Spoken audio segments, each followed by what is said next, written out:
What is your relationship with time? Are you wired and tired, stressed and overwhelmed, busy and going nowhere? Or just want to scale your business? Welcome to Take Back Time with your host, Penny Zenker. Penny focuses on books, strategies, tools, and tips to help you work smarter and approach your time more strategically. As a result, you can have more energy, focus, and get more done in less time. Be more efficient and effective. Get ready to take back time. Hello and welcome to Take Back Time. My name is Penny Zenker and I'm your host. And today we're going to talk about focus, but we're going to talk about focus in the light of focusing on what creates leverage so that we can accelerate and exponentially expand our results because of what we're focusing on and how we're focusing. And today I'm super excited to have a special guest with us to talk about this. Ricardo Palomares is an expert in this space. He is an incredible speaker, and he has this unique and deep perspective around leadership and bringing and creating this leverage for individuals in getting to their next level of themselves, but also bringing teams to that next level. So, Ricardo, it's great to have you here today. Thanks for being here. Thanks so much for having me. I'm really glad I could be in your show. Give me a little bit of background. I know you've got some incredible stories. We shared the TEDx stage in Erie. For our listeners, how did you set on this journey to be focused around leadership and leverage? It's interesting because my goal was never to become a leadership expert. My goal was to travel the world. That was it. And since I was a kid, my goal was to travel the world and tell stories. I'm a filmmaker as well. And so the last project that I did is that I cycled from Alaska to Argentina over the course of 2 years doing a documentary. And during that time, I was leading a team, and I had to lead teams under extreme conditions with zero support and a lot of stress. And we had to achieve this massive goal. And so when I came back from that trip and we successfully finished the trip, I realized that there was a lot of things that I could share with other people as far as leadership. And that was the case. And since then, that's what I've been doing. Well, that's incredible. I mean, that's a massive goal. And how did you get buy-in from everyone to do this with you? I think that's the most interesting part, is that I was not the guy who started the project. There was someone else who started the project who was kind of like the main guy, the producer. He planned it for 4 years, invested a lot of money, his own money. And then 3 months into the project, he quit. And so suddenly we're at the beginning of the project without a leader. And so I saw the necessity that we needed someone to lead, and I stepped up, and that's how I became the leader of the project. And what was the most interesting is that I was not the leader by title. I was the leader because I earned leadership. And I think that was the most powerful lesson, that leadership is earned, and that doesn't really matter who has the title. Like leadership, it's earned over time, like daily actions over daily commitments and things like that, you know? That is so true. That is so true. You know, people think that just because they're in a position of authority that makes them a leader. You know, if we get back to the time aspect of being efficient and effective, those are ineffective leaders because people won't follow. They won't be passionate, and you won't create that leverage that a team creates when they come together and collaborate when you don't have a leader who's leading. Yeah, totally agree. And it was the hardest thing I did, like more than the cycling, more than the physical aspect, to lead that team under those conditions for that long and kind of learn to share leadership, learn to be more compassionate with myself and others, learn to take care of myself and the team to be sustainable. And it was a massive experience for sure. It sounds amazing. And it's through those real experiences that people can see themselves, right? Through your stories, I'm sure. Yeah, exactly. Yeah, through those experiences. You're right. So today we're going to talk about creating leverage and focusing on the goals that most create those leverage. Tell me, what's your take on that? I know that's one of the things that you talk about. Well, it's interesting because my take today on goals is that I focus on goals to give me the most leverage. What I mean by that is whenever I want to accomplish something, for example, 2 years ago, I came back from a trip and my goal was to become a speaker. And I wanted to become a speaker and speak on big stages as soon as I could, in the best stages that I could.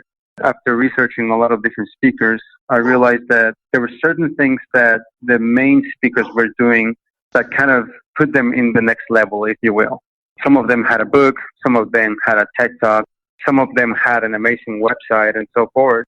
And so I realized if I wanted to kind of like shed time of my speaking career was that to recognize the things that were going to give me most leverage. That once I accomplished those goals were going to give me leverage to shed years of my career. And in this case, I recognized that if I wrote a book, if I did TED Talks, and if I had an amazing website, those things were going to shave a lot of years in my career. And it did. And the funny thing is, when I started, a lot of people told me that it was going to take me a lot longer to get paid to speak. And after I did this, within a year, I multiplied, I 10x my fees as a speaker.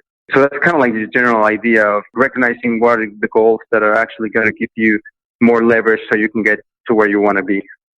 You know, I call that thinking and acting more strategically, because it's when you can really get clear on what are the most important tasks or activities or objectives that when you do those, you're going to be able to propel yourself that much quicker. So it's kind of like that Pareto principle, right? That 20% of the effort gives you 80% of the results. And so you focused on that 20% that was going to catapult you. And I totally get that because I did the same thing.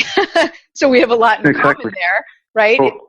By creating a book, and this is for anybody, even for companies. I know companies that are also creating themselves as the authority, and it helps them to get quicker trust in the marketplace and get quickly connected to new customers and prospects, more so than any type of cold calling or prospecting sales effort that might happen. That's really key. Yeah, I totally agree. It's really important. I think what happens to a lot of people and a lot of companies is that, first of all, the goal is kind of not as clear as it could be. So once you have a really clear goal, and then once you have like a really clear focus on what are those goals that give you like leverage that are going to actually make an impact, it's really fascinating how fast you can move forward. You know? So what are the mistakes that people make? Why don't they just do that? It seems so obvious. I have this kind of like constraints that I do for myself every time I do a project. And the first constraint is that I don't move forward until I'm extremely clear of what is the final vision. And I think that happens a lot with people. I talk to people and they always tell me, I want to be a speaker, or I want to be a coach, I want to be an author. But that is such a broad thing that I think one of the first things that people struggle with is to have a really clear idea of what is the outcome, of what that outcome is going to look like. I think that's the first thing. And the second is it's a lot of mindset, but also time management. I think now today, there's so much information out there. There's so many things that distract us on a daily basis. For example, even though you know what is the goal that gives you the most leverage, once you act upon it, it's really hard for people to stay focused in that goal. That's some things that I've noticed a lot. So distractions are keeping people from their goal. If they do have a specific goal, then it's the distractions that they're allowing in. Do you have any insight as to helping people to be more focused and be able to bring their attention and eliminate those distractions? Yeah, something that I do for myself all the time is that, first of all, I don't think things too much. So I don't plan too much. I plan what's necessary, then I take action. But once I take action, I make sure that I set a certain amount of hours a day or a week to only work on that task. Ideally, I make those hours as many as I can. I make sure that, I leave time for the tasks that I don't want to do, like emails and like certain things that are not necessarily my favorite things to do. But within certain hours of the day, like I don't answer calls, I don't answer emails, and it's not in my head, but this thing. You probably heard of like Michael Hyatt, and he talks about how when you get distracted, like when you're doing something and then like you're doing a task and then someone gets your attention and then you go back to that task, it actually takes your brain almost like half an hour to get to the same amount of focus that you had before you got distracted. And so that's why for me, I do set up a certain amount of hours a day that there's nothing going on in my brain. And that helps me a lot because it's so easy to get distracted. Distractions are the enemy of productivity. Go to distractionquiz.com and find out your distraction profile. Are you a time zombie or a hamster? Take this free distraction quiz today to rate your ability to focus on what keeps you from being a wizard. Go to distractionquiz.com.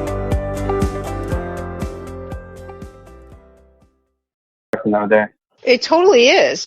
I do a lot with distraction as well. I have a distraction assessment that helps people to kind of see what's distracting them more clearly. It's not only getting specific about what your goals are, but it's also getting very specific about what you're not going to do, right? And what you're going to avoid and keep out of your environment.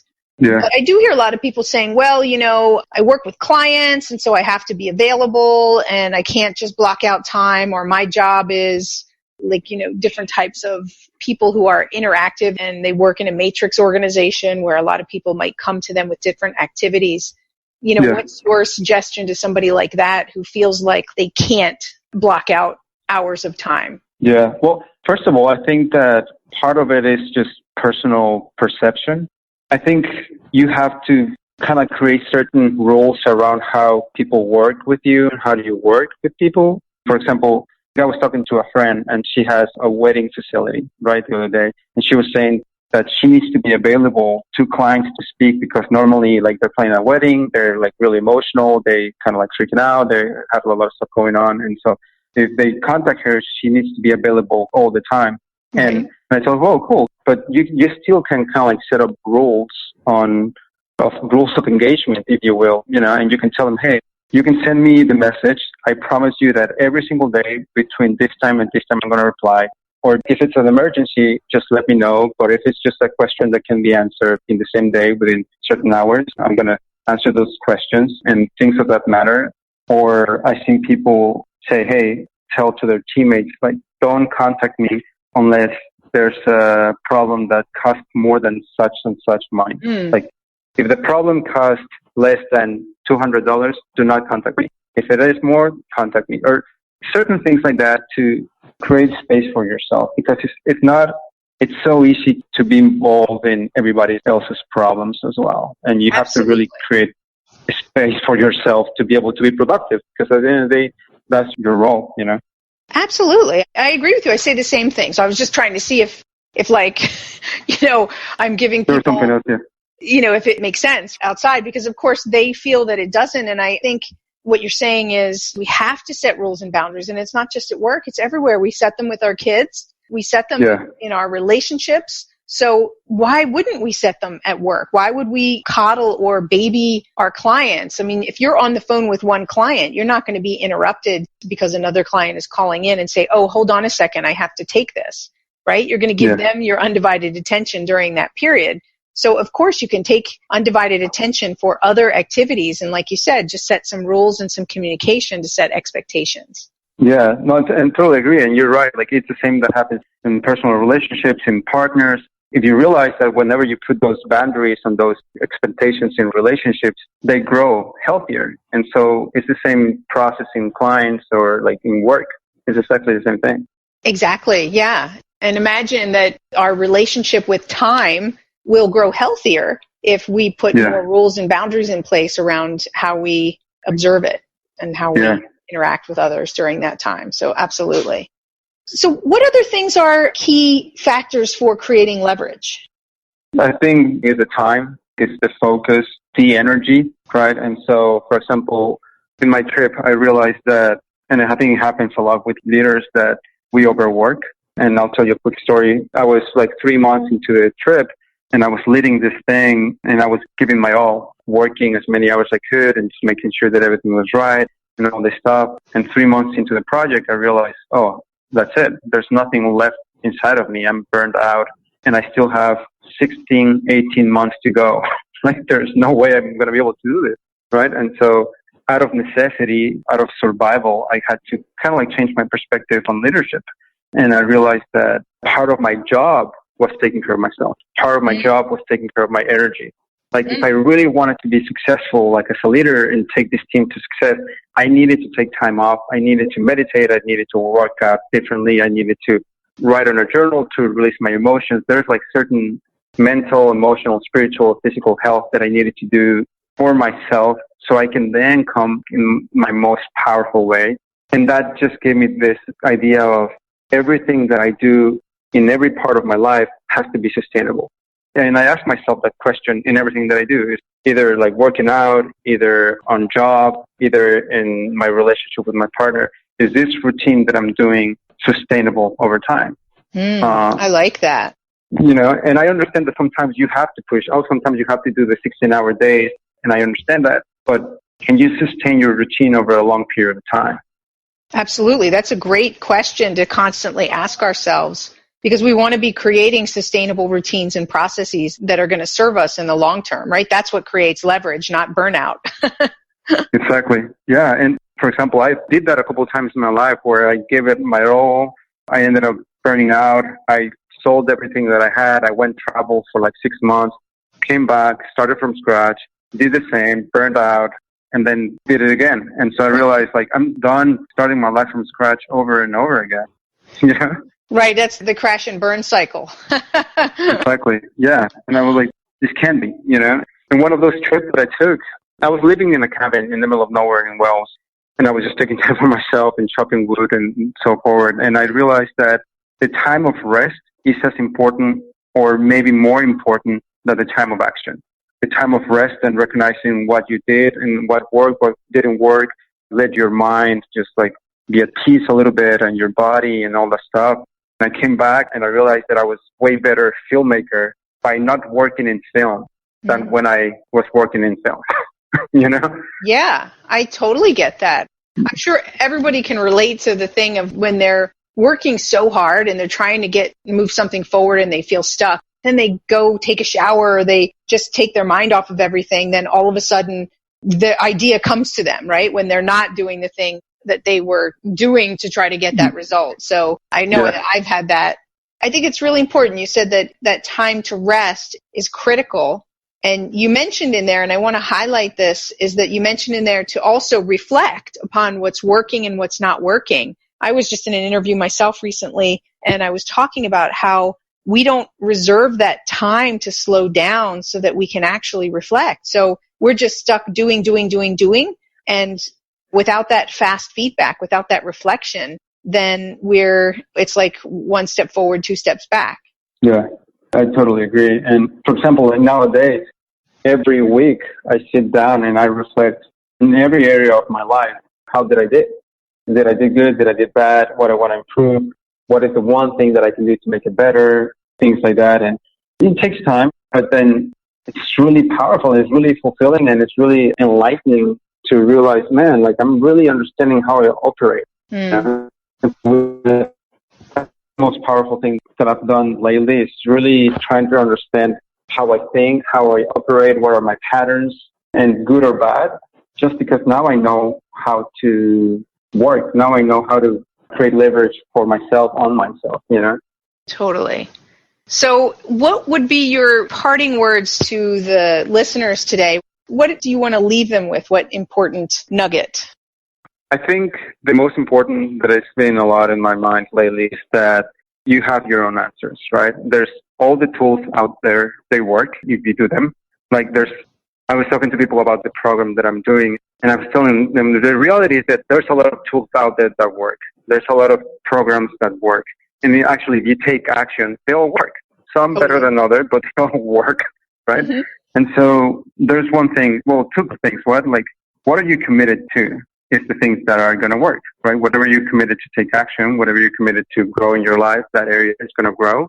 And second is that from all the tools that are out there, just really take time to realize and to understand which ones work for you. It's so easy to get confused with so many tools, so much information out, that people kind of get lost in them and forget that some of them, they don't really apply to them because of their beliefs, their personality, their energy, their whatever, and I think that to me is really important. Whatever tool you're trying to apply, just really think whether that tool is the right for you. Absolutely. One size doesn't fit all. Yeah. Well, thank you so much for being here. How can people get in touch with you to hear more about what your programming is, to get you to come and speak, or anything of that nature? Everything you can find in my website. My website is Ricardo, Pal.com, RicardoPal.com. And in there you can find talks, you can find what I do, you can contact me through there, social media, everything you can find over there. Awesome. Thank you so much for being here. Thanks so much for having me.